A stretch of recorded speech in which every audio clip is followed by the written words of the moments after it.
ang unang pagbasa makita sa Isaiah chapter 16 verse 1 and 2, 1 to 6. Ingon diri, bangon Jerusalem, sidlak kay niabot na ang imong kahaya o ang himaya sa Ginoo nagdatag kanimo.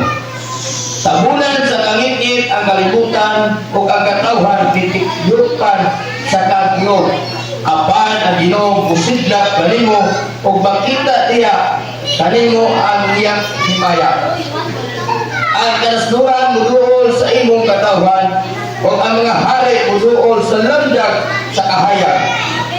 Tanawa ang imong palibot, makita mo ang nagtigol na sila muduol kanimo. Gikan sa layong dapit, mangapot ang imong mga anak o mga lalaki, o puguson ang imong mga anak na babae.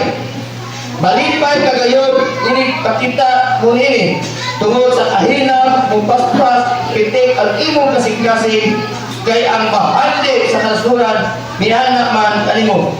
Maabot ini kanimo, latas sa kadagatan.